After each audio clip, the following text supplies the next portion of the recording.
trouble here in Kaohsiung. 5-3 in favor of Fuldez. And Alex Pagulayan has to start trying to get it right. The former world junior champion is off the mark.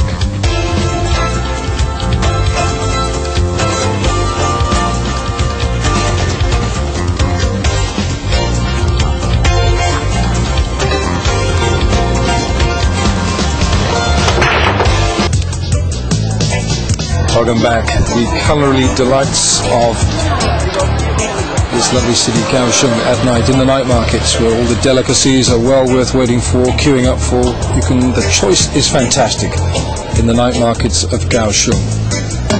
We're here for the pool, of course, but on Saturday it's the final chance for the British and Irish Lions to redeem their tour. Their tour is gone in terms of the series, but one more test. It's the third test match against New Zealand. Saturday, Hong Kong time, 3 o'clock, India time, 12:30. It's on Star Sports. British and Irish Lions against the All Blacks of New Zealand. Meanwhile, a very good match is unfolding here. The defending world champion, Alex Pagulayan, against Vilmos of Hungary, who's taken a 5-3 lead. Let's go back to our match commentators, Steve Davis with Jim White. My co-commentator's starving and they're showing all that food. What was in that last dish? Steve started salivating right in front of me. What was in the last dish? It looks like it looks, well, I don't know what it looked like. It was sweetbread, so I don't know whatever it was. It was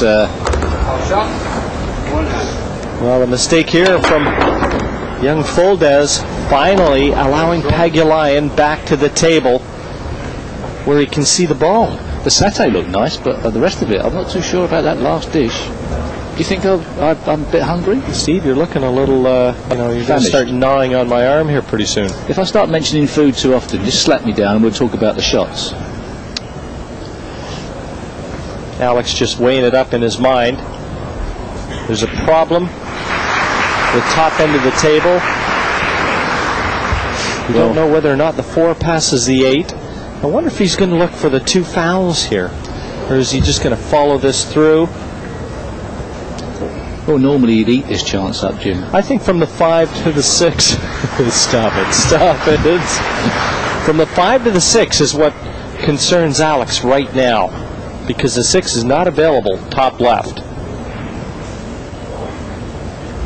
And I'm actually giving him the benefit of the doubt with the pink 4, assuming it passes to the top left corner once he removes this 1. Well, certainly giving himself something to chew on here. And I hope I'm not confusing our viewers at home with all this theory that we're going through here.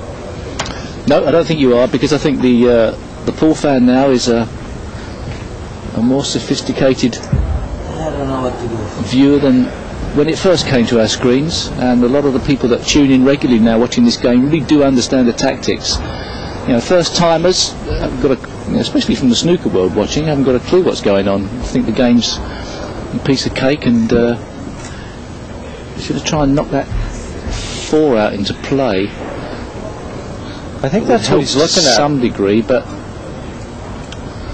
you're right about the 6 is obviously a problem. Although if he gets correct on the 5, he can draw down the side of the table for the 6. That perhaps isn't the problem it would initially seem. Right now, Steve, if he's looking at the 3 fouls, he wants to lay that 1 right in between the 4 and the 8, duck that cue ball in behind the 2. He wants to take all the escape paths away from Fuldez.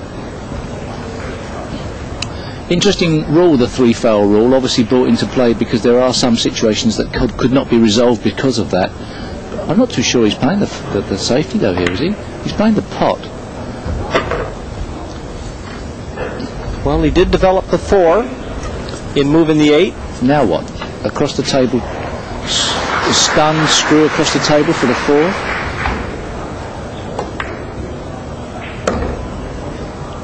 What was that?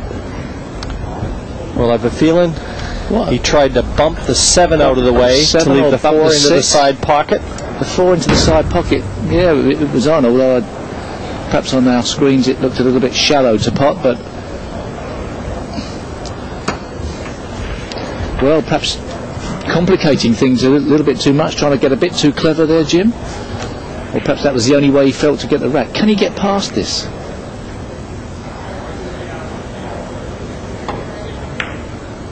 Oh, at least he's safe.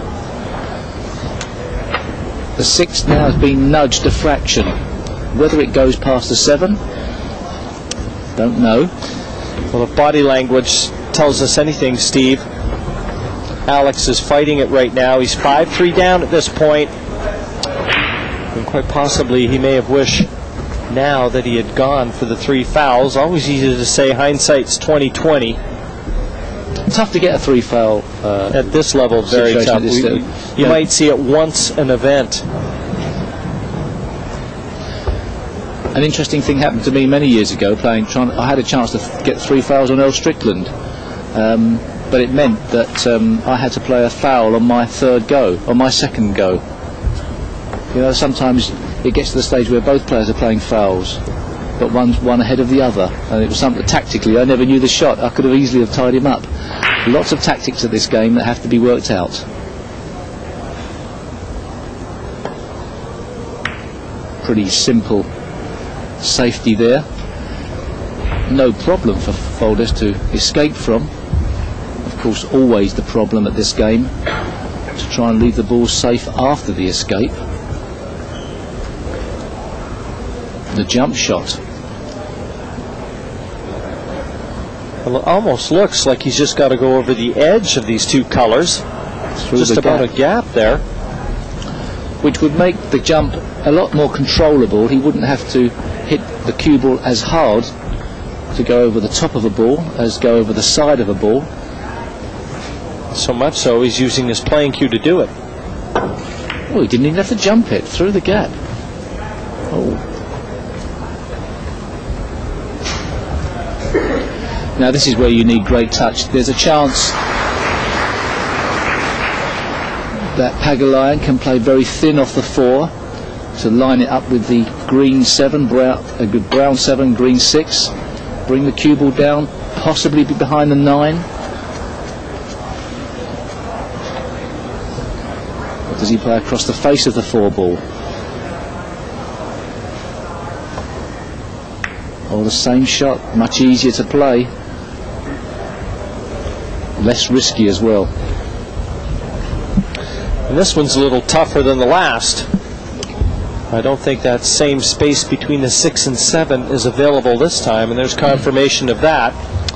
And with that 4 being a little more into the center of the table, the degree of difficulty, not only in hitting it, but getting it safe, goes up.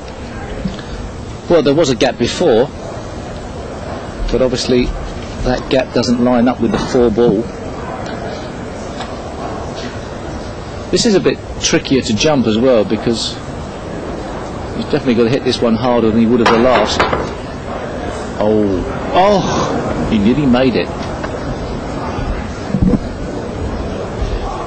That 4 ball did everything but go in. I actually thought I detected a smile as he was going back to his chair. I wanted to get the replay on the smile. No, probably wind, Jim. Probably. Very thin cut on this 4. It looks like the path is going to take the cue ball near the 5. But again, the problem of that green 6 is what concerns Pagulayan.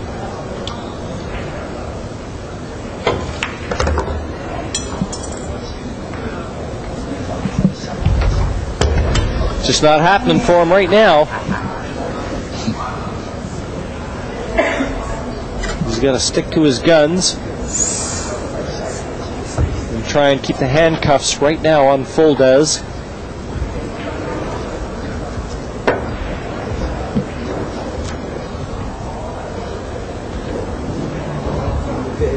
But these players at this level, they never like to have to try and defend, not unless they have no choice.